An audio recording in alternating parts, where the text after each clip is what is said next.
할렐루야. 하나님께 모든 영광 올려드립니다. 우리 성도님들 한 주간도 평안하셨습니까? 지금은 아침 저녁과 낮 시간의 기온차가 심합니다. 이 심한 환절기에 우리 성도님들 건강에 유의하시고, 우리가 이 세상에 살다 보면은 이 세상 끊임없이 우리를 힘들게 하고 이런저런 온갖 일들로 고난과 고통과 걱정과 근심을 줄 것입니다. 그러나 우리가 우리 하나님을 영접하면은 우리 하나님께서 우리와 함께 하시기 때문에 우리는 늘 기쁘고 즐겁고 행복한 천국이 되는 것입니다. 할렐루야. 오늘 이 영상 보시는 모든 분들이 이 말씀으로 천국의 삶들이 다 되시기를 주님의 이름으로 축원합니다. 축원합니다. 오늘 우리 주님께서 우리에게 주신 말씀은 창세기 2장 7절의 말씀, 여호와 하나님이 흙으로 사람을 지으시고 생기를 그 코에 불어넣으시니 사람이 생령이 된지라, 이렇게 말씀하고 있습니다. 그래서 오늘 또 지난주에 이어서 생기와 생령이 무엇인가 라는 제목으로 그 8번째 시간을 저와 여러분이 함께 은혜 나누기를 원합니다.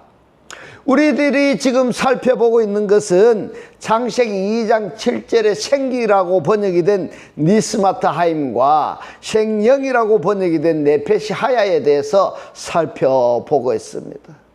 2장 7절의 이 사람을 한글 성경대로 생령이라고 한다면은 영에 속한 사람인 겁니다. 영에 속한 사람이라 한다면은 어떻게 뱀의 말을 받아들일 수가 있겠느냐 하는 질문에는 아니라고 답변할 수밖에 없는 겁니다. 그렇다면 창세기 2장 7절의 사람은 영의 사람이 아니라 혼의 사람이다. 이 혼의 사람이 하나님의 말씀을 들을 수 있다라는 것도 감사하지만, 이보다 더 감사하는 것이 뭐냐? 하나님의 말씀이 들려진다는 것입니다. 할렐루야.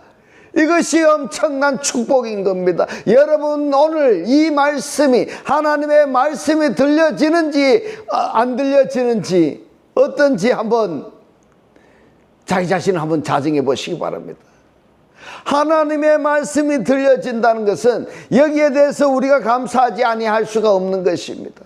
이 들려진다는 사람은 어떤 사람이고, 하나님의 말씀을 들으려고 애를 써도 들을 수가 없는 사람이란 어떤 사람이냐? 바로 지난주에 제가 말씀을 드렸듯이 창세기 2장 7절에서 하나님이 불어넣으신 바이파흐, 부풀게 했다, 이 말씀인 겁니다. 이 부풀게 했다. 그리고 요한복음 20장 22절에서도 24 쉬며 할 때의 바이파흐인 겁니다. 혼의 사람에게 성령을, 하나님의 말씀을 받아들일 수 있는 어떤 상태를 조성해 주신 것이 숨을 내쉬며 또는 불어넣으시니 이렇게 된 것입니다. 할렐루야. 이랬을 때에 하나님의 말씀을 들을 수 있는 것이지 아직 들려지지는 않다, 이 말입니다. 들을 수 있는 상태의 사람이 계속 하나님의 말씀을 듣다 보면은 자연스럽게 들려지는 성도가 되는 것입니다. 할렐루야. 이것이 바로 축복인 것입니다.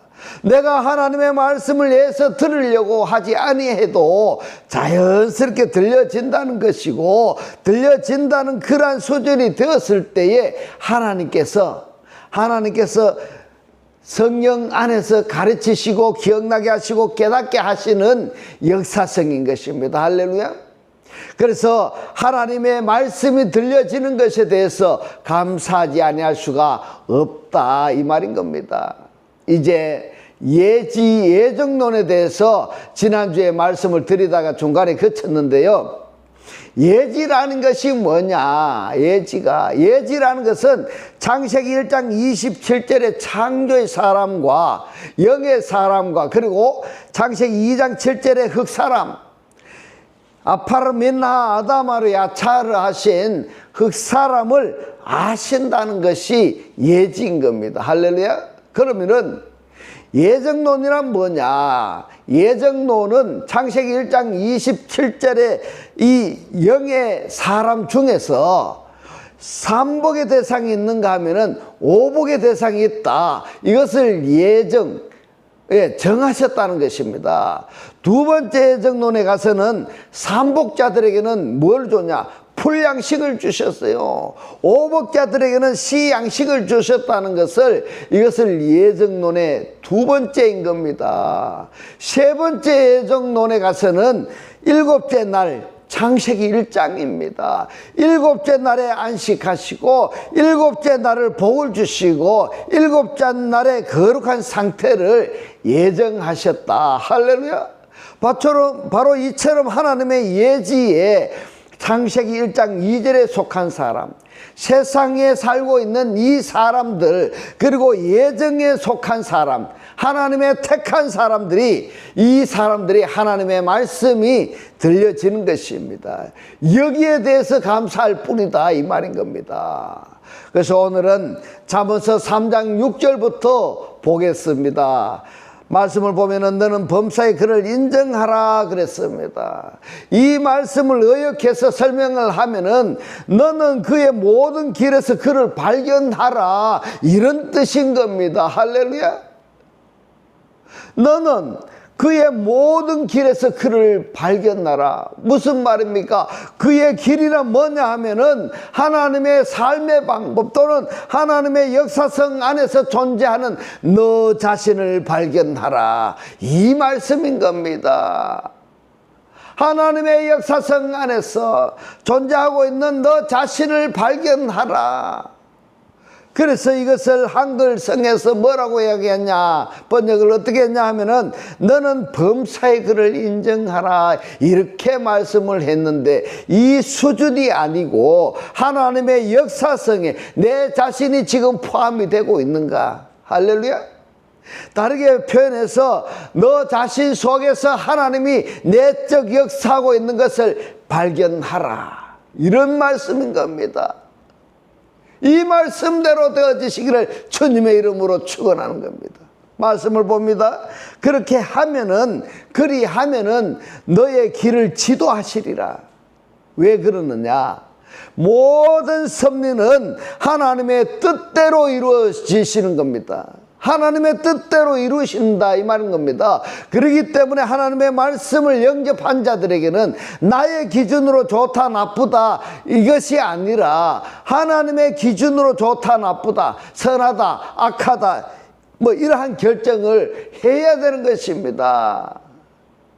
내 기준이 아니라는 것입니다. 물론 내 주관으로는 나쁜 일이지만은, 예를 들어서 고난과 역경이 있을 때 나 기준으로는 나쁜 일이지만은 하나님의 관점에서는 가장 좋은 길이라는 이야기입니다. 왜냐하면은 지금의 나의 고난과 역경을 통해서 하나님이 나의 믿음을 한 단계 더 성숙시켜 주시든가, 아니면은 지금 현재 상태에서 연단 훈련을 통해서 더 큰 축복을 받게 해 주신다든가, 이러한 하나님의 관점에서 섭리하셨기 때문에 하나님의 섭리는 모든 것이 다 선하고 좋다.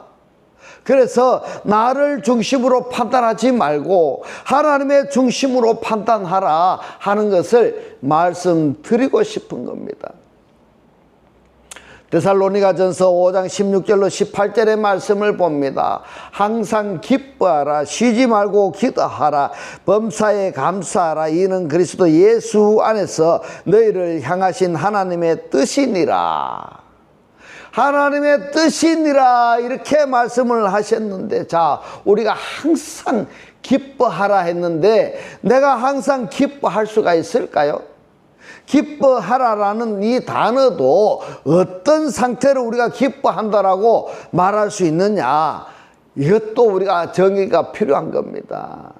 또 쉬지 말고 기도하는 것도 항상 하루 24시간 동안 내가 기도하라는 이야기냐, 그렇지 않다는 이야기입니다. 또 범사에 감사하라 했습니다. 모든 일, 이 모든 일, 이것은 간단하게 말하자면은 그리스도 안에 있는 상태라고 한다면은 항상 기뻐할 수밖에 없고, 그리스도 안에 있는 상태라고 한다면은 자연스럽게 기도가 되어지는 겁니다. 할렐루야. 내가 기도하려고 하는 것이 아니라 기도가 되어지는 겁니다. 안에서 하나님이 기도하도록 나를 자극해 주신다, 이런 표현인 것입니다. 할렐루야.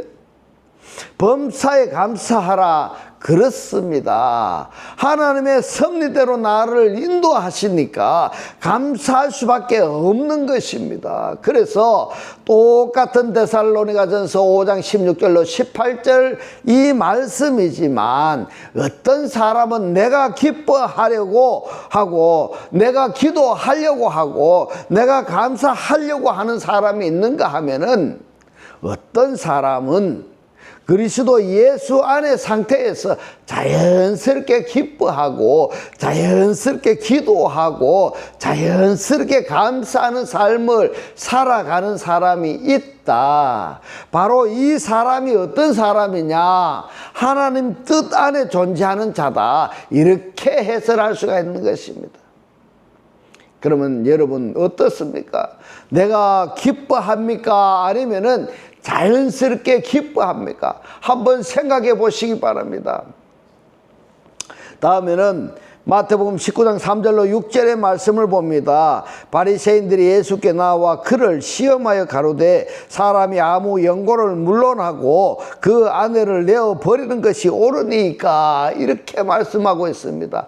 아내라고 말씀하셨습니다. 이 아내를 육신의 아내로 성경을 읽어야 할 것이냐, 아니면은 창세기 1장 27절에 자칼과 네카바에서 여자로 이해를 할 것이냐 하는 문제인데, 이 19장 3절의 이 말씀은, 마태복음 19장 3절의 이 말씀은 육신의 예대로 말씀하고 있습니다. 육신의 예대로 말씀을 하시면서 이면적으로 영적인 남편과 아내 관계를 말씀하시는 것입니다. 할렐루야. 육적인 남편과 아내가 아니라 영적인 남편과 아내 관계를 말씀하시는 것이다. 중요한 것입니다. 4절의 말씀을 봅니다. 예수께서 대답하여 가라사대 사람을 지으신 이가, 이랬습니다. 이 사람을 어디서 지으셨을까? 말씀을 봅니다. 본래 저희를 남자와 여자로 만드시고, 그랬습니다. 본래 아파르케스, 근본은 하나님이 자칼과 네케바로 만드시고 그랬는데, 이 원어하고 마태복음 19장 4절의 말씀하고 약간 다른 점이 있습니다.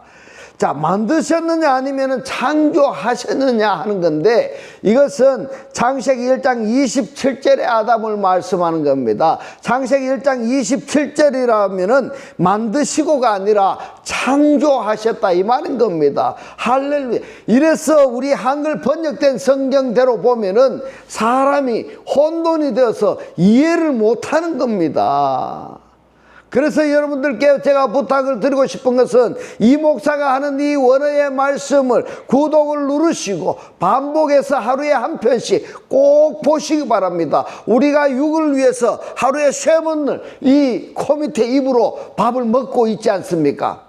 근데 영적으로 우리가 살 수 있는 영적의 이 양식을 하루에 최소한도 한 번 이상은 먹어줘야 된다, 이 말입니다. 그래서 이 말씀을 구독을 누르고, 지나간 말씀이라 할지라도 계속 반복해서 지나간 것을 하루에 한 편씩이라도 여러분들 꼭 보시기 바랍니다. 5절의 말씀을 봅니다. 말씀하시기를 이름으로 사람이 그 부모를 떠나서 아내에게 합하여 그 둘이 한 몸이 될지니라, 이렇게 말씀하고 있습니다. 여러분, 이 한글 성경만 봐서 이게 무슨 말인지 어찌 알겠습니까? 이 말의 뜻이 뭔가 하면은 창세기 2장 7절의 아담이 1장 27절의 사람이 되어라, 육적으로 살고 있는 너가 영적인 사람이 되어라, 이것을 이야기하고 있는 것입니다. 할렐루야.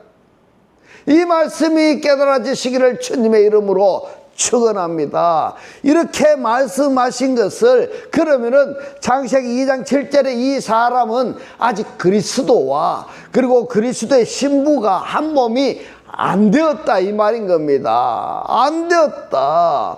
아담과 하와의 관계가 아니라 아담과 하와가 똑같은 네페시 하야입니다. 이 네페시 하야이기 때문에 에덴 동산에 있는 선악을 알게 하는 나무의 실과로부터 먹지 말라 말씀을 하셨던 것이고, 그리고 생명나무를 먹으라 이렇게 말씀하셨던 것입니다. 무슨 이야기인가 이거를 여러분들이 아셔야 됩니다. 생명나무가 무엇입니까? 그리스도입니다. 선악을 알게 하는 나무가 뭡니까? 악한 마귀 사탄 영의 그 말을 듣지 말고 세상의 말을 듣지 말고 뭘 하라고요? 하나님의 말씀, 생명의 나무, 그리스도의 말씀을, 그리스도를 영접해서 그 말씀을 너가 먹으라, 이런 말씀인 것입니다. 할렐루야. 이 말씀이 깨달아지시기를 주님의 이름으로 축원합니다. 6절을 봅니다. 이러한 적 이제 둘이 아니오 한 몸이니 이랬습니다. 이가 누구냐? 바로 창세기 2장 7절의 사람을 이야기하고 있는 것입니다. 계속 봅니다. 그러므로 하나님이 짝지어 주신 것을 사람이 나누지 못할지니라. 이 사람은 누구냐? 창세기 1장 27절의 사람인 겁니다. 영의 사람인 것입니다. 영의 사람은 그리스도와 그리스도의 신부가 나눌 수가 없는 겁니다. 교회와 그 지체가, 그리스도와 그리스도의 지체가 나눌 수가 없는 것입니다. 그걸 이야기하고 있는 것입니다. 계속 강조해서 지금 말씀하고 있는 내용이 뭐냐면은 창세기 1장 27절 그리고 2장 7절의 이 말씀을 비교해서 차이점이 무엇인가, 이것을 성경의 독자라고 한다면은, 하나님의 말씀을 믿는 사람이라고 한다면은, 구원을 이루기를 원한다면은 반드시 알아야 할 부분인 것입니다. 마태복음 19장 4절로 6절의 이 말씀은 창세기 1장 27절과 2장 7절의 아담으로 구분해서 말씀하고 있습니다. 마태복음 19장 1절로 2절의 말씀을 봅니다. 예수께서 그 말씀을 마치시고 갈릴리에서 떠나 그랬습니다. 예수께서 18장의 말씀을 마치시고 갈릴리에서 떠나 그랬습니다. 왜 갈릴리에서 떠나야 했을까? 그 다음에 말씀을 보면은 요단강 건너 그랬습니다. 왜 요단강을 건너야 했는가? 요단강을 건넌다는 것은 무슨 의미인가? 말씀을 계속 봅니다. 유대 지경에 이르시니 이랬습니다. 유대 국경에 이르시니 큰 무리가 쫓건을 예수께서 거기서 저희 병을 고치시더라. 자, 갈릴리는 어떤 상태이기 때문에 이 갈릴리를 떠나야 됐을까? 그러면은 예수께서 갈릴리에서 복음을 전하지 아니하셨느냐? 아닙니다. 복음을 전하셨습니다. 요단강은 왜 건너야 했느냐? 자, 이 부분을 지금부터 살펴보겠습니다.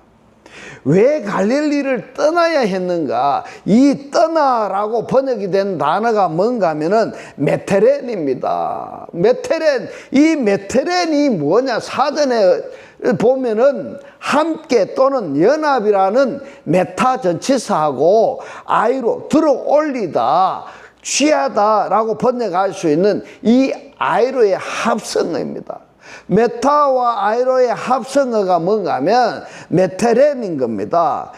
그러면은 갈릴리에서 어떻게 했다고 이야기를 하는가 하면은 연합해서 들어 올리다 이 말입니다. 갈릴리로 붙어서 연합해서 취하셨다 이렇게 되는 겁니다. 그러면은 갈릴리가 어떤 상태이기 때문에 그리스도와 연합해서 우리를 들림을 받아야 되느냐, 그리스도와 연합해서 올라가야 되느냐, 이것을 우리가 생각해야 되는 겁니다. 이 말씀을 이해하려면은 마태복음 4장 15절로 연결이 되는 겁니다. 마태복음 4장 15절에 보면은 갈릴리가 어떤 땅인가 하는 것을 말씀하고 있습니다. 그래서 우리가 성경을 볼 때 보면은 구약의 말씀이 신약에 풀어놨어요. 이해할 수 있도록 풀어놨단 말입니다. 그래서 구약과 신약을 오고 가고 하면서 이거를 우리가 이해를 해야 되는 겁니다. 마태복음 4장 15절로 16절의 말씀을 봅니다. 스불론 땅과 납달리 땅과 요단강 저편 해변 길과 이방의 갈릴리요 이랬습니다. 이방의 갈릴리요. 이방의 땅이 갈릴리라고 말씀하고 있습니다. 이방의 땅이 갈릴리다. 16절에 보니까 흑암에 앉은 백성이 엔스코테에 앉은 백성이 큰 빛을 보았고 이랬습니다. 그러면은 이 갈릴리 스불론 납달리가 어디에 있습니까? 흑암 안에 있다 이 말입니다. 스토케이 안에 있는 상태다 이 말입니다. 세상에 속해 있다 이 말입니다. 교회에 다니고는 있지만은 그리스도의 하나님의 사람으로 그리스도인이 아니라 이방인으로 살고 있다, 이런 말씀인 겁니다. 이방이라 한다면은 어디에 속해 있는가 하면은 어둠에 속한 자들을 말하는 겁니다. 달리 표현하자면은 마귀의 지배를 받고 있는 자들을 이야기하고 있는 것입니다. 흑암에 앉은 백성이 큰 빛을 보았었고, 이 큰 빛이 누구냐 하면은 그리스도입니다. 할렐루야. 오늘의 이 영상을 보시는 분들이 그 큰 빛을, 그리스도를 영접하시기를 주님의 이름으로 축원합니다. 사망의 땅과 그늘에 앉은 자들에게 빛이 비추었도다 하였느니라. 자, 그러면은 스불론 땅과 납달리 땅과 그리고 갈릴리에 빛이 비쳤다, 이렇게 말씀을 하는 겁니다. 그러면은 갈릴리 곧 이방인 사망의 그늘에 처한 자들에게 빛이 비춰졌을 때, 그리스도의 영이 비춰졌을 때, 하나님의 영이 비춰졌을 때, 이 이방 사람들이 그 빛을, 그리스도를 영접하게 되면은 그 빛과 함께 들려지는 것입니다. 할렐루야. 그것을 갈릴리를 떠나, 이렇게 말씀을 하시는 겁니다. 여러분, 이 해설 내용을 수용하실 수가 있겠습니까? 이것을 다 설명하자면은 이스라엘 백성들이 애굽을 떠나서 홍해 바다를 건너서 광야 교회를 갔던 것으로 비교할 수가 있는 것입니다. 이 마태복음 4장 15절에 본래 이방의 갈릴리이기 때문에 이방 그것을 떠나야 되는 겁니다. 마치 이스라엘 백성들이 애굽을 떠난 것처럼 갈릴리를 떠나는 것입니다. 갈릴리에는 마태복음 4장 16절에 어떤 사람이 있는가 하면은 흑암에 앉은 백성이 있고 사망의 땅과 그늘에 앉은 백성들이 있다 이 말입니다. 거기에 있으면은 나도 같이 흡실릴 수밖에 없다 이 말인 겁니다. 여러분, 주변에 부정불평 시기 질투 험담하는 남을 헛듣는 사람들이 있거든. 그때 빨리 그 자리에서 벗어나시기 바랍니다. 갈릴리를 떠나야 된다 이 말입니다. 마태복음 9장 1절에 보면은 요단강을 건너 그랬습니다. 요단강을 건너. 여러분, 이 요단강 하면은 어떤 상태인가 하는 것을 여러분 생각하셔야 됩니다. 요단강이 뭐냐? 마태복음 3장 13절에 보면은 이 요단강, 그러면은 세례 요한에게 예수께서 세례를 받은 것을 여러분 생각나실 겁니다. 그러면은 우리가 이 세례를 알아야 됩니다. 세례를 알아야 됩니다. 이 세례에 대해서 어디에 말씀하시는가 하면 골로새서 2장 12절에 이 세례는 죽음을 상징합니다. 죽음을. 세례는 죽음을 상징하는 겁니다. 누구하고 죽는가 하면은 그리스도와 연합해서 죽고 장사 지낸 바 되고 그리스도와 연합해서 함께 하늘에 하느님 보좌 우편에 앉힌 바 된 그것을 뭐라고 하느냐? 세례입니다. 그러면 여러분, 세례를 받으셨습니까? 그냥 교회에서 받는 그런 세례가 아니라 골로새서 2장 12절에서 말씀하시는 이 세례를 여러분들이 받으셨느냐 이 말입니다. 이 세례를 우리가 받았기 때문에, 옛사람이 죽고 새사람으로 거듭났기 때문에 유대 땅에 이를 수가 있는 겁니다. 유대 땅에 이를 수가 있는 것입니다. 그러면은 이 유대 땅이란 뭐냐? 찬양입니다. 찬양. 유다 지파의 유다의 뜻이 뭐냐면은 찬양입니다. 갈릴리에서 떠나 갈릴리에서 빛의 비춤을 받아서 갈릴리에서 그리스도를 영접해서 그 빛과 함께 그리스도와 함께 들림을 받아야 이 상태를 다르게 표현하면은 세례를 받았다, 이렇게 표현하는 것입니다. 세례를 받았다라는 것이 빛과 연합해서 그리스도와 연합해서 함께 죽고 함께 장사 지낸 바 되고 하나님 보좌 우편에 앉히신 바 된 이 상태가 뭐냐? 유대의 지경에 이르렀다. 할렐루야. 이 상태가 되어지시기를 주님의 이름으로 축원합니다. 유대 지경에 이르렀다. 이것이 뭐냐 하면은 찬양 상태가 되었다 이 말입니다. 내가 찬양을 입으로 이 찬양 부르는 찬송 찬양 부르는 이걸 이야기하는 것이 아닙니다. 물론 그것도 해당이 되겠지만 여기에 이제 찬양뿐만이 아니라 영광으로도 거룩으로도 태어날 수 있는 그 단어가 되는 것입니다. 할렐루야. 그 단어가 뭐다고요? 유대 지경에 이르렀다. 유대 지경에 이르렀다. 여러분, 지금 현재 나는 갈릴리로 떠나서 요단강을 건너서 세례를 받아서 유대 땅 곧 찬양 상태가 되었는가 확인해 보시기 바랍니다. 다시 말씀드립니다.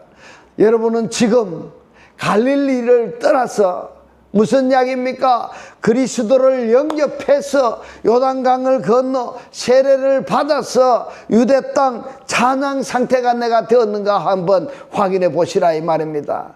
이 말씀을 단순히 문자적으로만 성경을 읽고 넘어갈 것이 아니라 왜 예수께서 갈릴리를 말씀하시고 요단강을 말씀하시고 유대 땅을 말씀하셨느냐, 이 말씀이 중요합니다. 우리의 믿음의 과정을 간단하게 표현하신 겁니다. 우리의 믿음의 과정을 이야기하신 것이다 이 말인 겁니다. 우리의 믿음이 갈릴리를 떠나 무슨 이야기입니까? 그리스도를 영접해서 요단강을 건너 무슨 이야기입니까? 세례를 받아서 유대 땅에 이르렀다. 무슨 이야기입니까? 말씀화되었다. 찬양화되었다. 내가 자신이 찬양화되었다. 내 믿음이 이 과정이 되었느냐 이겁니다. 이것을 성경에서 예수께서 간략하게 말씀을 하셨지만은 내가 그러한 것 상태가 되어야, 내 믿음이 그런 과정이 되어 있느냐 이걸 지금 우리가 깨달아야 되는 겁니다. 그런데도 불구하고 이 성경의 독자들은 왜 갈릴리를 떠나야 했나? 왜 요단강을 건너야 했나? 그렇다면 왜 유대 땅에 이르렀다고 말씀을 하시는가? 이것을 생각하려고 하지 않는다 이 말입니다. 생각하려고 하지 않는다 이 말입니다. 생각하려고 하지 않는다는 것이 뭔가 하면은 말씀을 알려고 하지 않는다 이 말입니다. 하나님을 알려고 하지 않는다 이 말입니다. 그리스도를 알려고 하지 않는다 이 말인 겁니다. 그렇다면 그 사람은 구원받았다 할 수 있느냐? 여러분 한번 생각해 보십시오. 우리 하나님에 대해서 내가 알지 못하면서 저기 한번 보세요. 남의 아버지에게 내가 아버지 하면서 따라가면 그 아버지가 뭐라 하겠습니까? 야야, 나는 너의 아버지가 아니다 이러는 겁니다. 우리가 교회 30년 50년을 다녀도 말씀도 모르고 그리스도도 영접이 안 된 상태에서 주여 주여라고 한다고 해가지고 내가 구원을 받을 수 있느냐? 아니다 이 말입니다. 계시록을 성경 전체라고 이렇게 말하는 사람도 있지만은 성경은 창세기부터서 유다서까지가 성경의 전부라고 말할 수 있는 겁니다. 왜냐하면은 그리스도와 내가 연합이 되어져서 내가 찬양 상태이기 때문에 무엇을 더 바랄 것이 있겠느냐 이 말인 겁니다. 유대 지경에 이르지 못했기 때문에 항상 신앙생활하는 것이 10년 전이나 20년 전의 신앙생활이나 모태 신앙이라 할지라도 달라진 게 뭐가 있느냐 이 말입니다. 변화된 것이 뭐가 있느냐 이 말입니다. 한번 보십시오. 내가 10년 전에 내 신앙하고 지금의 내 삶하고 뭐가 달라졌느냐 이 말입니다. 그 달라졌는 게 없다면은 맨날 뭐가 됩니까? 소망사항만 있단 말입니다. 주세요 주세요 뭐야 주여 다고 캐사타. 그렇기 때문에 로마서 2장과 3장에서 말씀하시는 이면적 유대인들을 말씀하시는 겁니다. 이면적 유대인, 성경적 유대인, 이면적 유대인이라는 것은 내 속에 그리스도를 영접한 상태를 이야기하는 겁니다. 할렐루야. 여러분 속에 그리스도가 영접되어 있습니까? 안 되어 있습니까? 그렇다면 왜 계시록을 기록했느냐?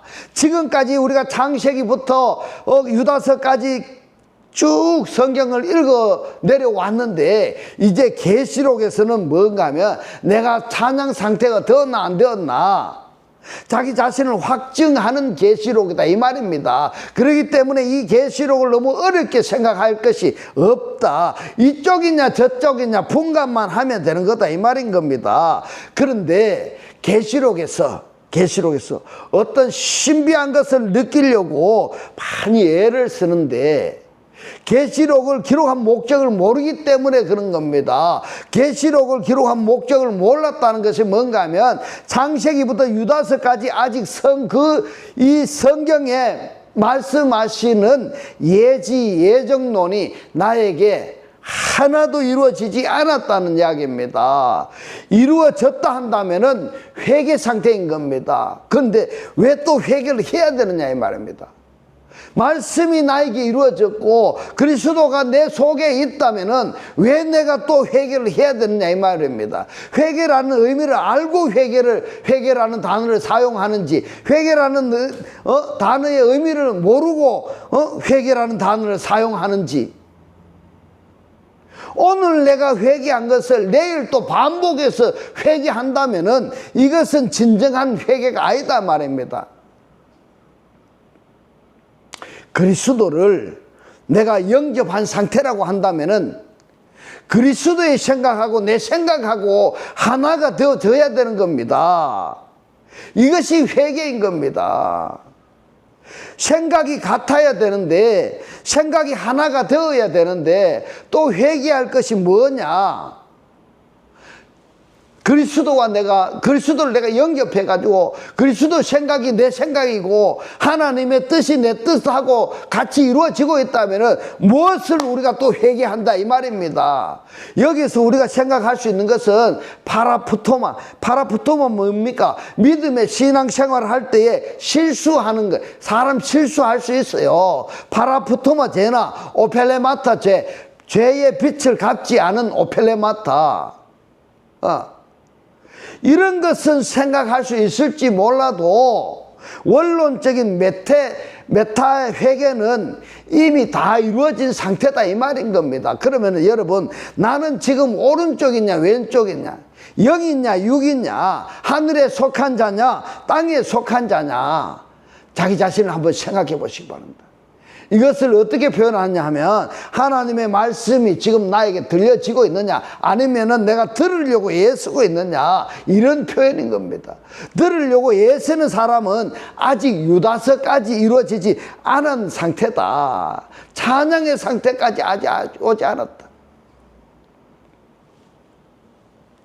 창세기부터서 유다서까지 말씀이 이루어진 상태는 하나님의 말씀이 들려지는 겁니다. 들려지는 것뿐만이 아니라 즐기는 것입니다. 즐긴다면 표현이 좀 이상합니다만은 삶 자체가 성경이라는 말인 게입니다. 창세기 2장 7절에 레레페시아야 니시마트 하임 지겹게 우리가 8주차까지 들어왔습니다. 그러면은 이 말씀을 우리가 들을 때마다 나는 혼적 상태이냐 아니냐 하는 것을 우리가 확증을 해야 되지 아니하겠습니까? 아니면은 내가 영에 속한 사람이냐 이것을 우리가 알아야 되지 아니하겠습니까? 그래서 창세기 1장 27절과 2장 7절을 대조해 놓은 것을 말씀드린 것입니다. 이제부터는 하나님의 살아 역사하시는 이 생명의 말씀을 보고 듣고 깨닫고 간직하여서 매일 매 순간이 천국의 사람들이 다 되시기를 주님의 이름으로 축원합니다. 축원합니다. 기도드리겠습니다. 할렐루야. 하늘들 안에 계신 우리 아버지여, 오늘 주님 주신 말씀, 그리스도를 내가 영접한 상태라고 한다면 그리스도의 생각과 내 생각이 하나가 되는 이것이 회개라고 깨닫게 하신 주님 감사합니다.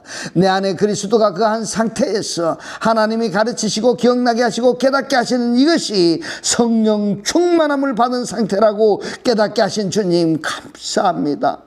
진리의 영 다른 보혜사가 내 안에 거하신 상태라는 것이 깨달아졌다고 한다면 이제는 그 말씀을 전파해야 완전한 구원이라고 말씀하신 우리 주님, 깨닫게 하신 주님 고맙고 감사합니다.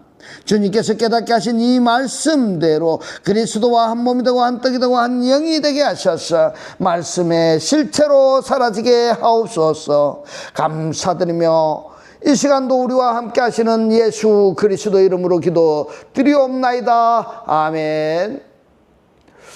네, 이 시간 축도 드리겠습니다. 지금은 우리 주 예수 그리스도의 은혜와 하나님의 극진한 사랑과 성령의 감동 감화 교통하심이 하나님을 영접하여 그리스도와 하나 되기를 원하는 모든 성도들과 그 가정과 직장과 사업과 자녀들 머리 위에 지금부터 영원토록 함께 있을지어다. 아멘.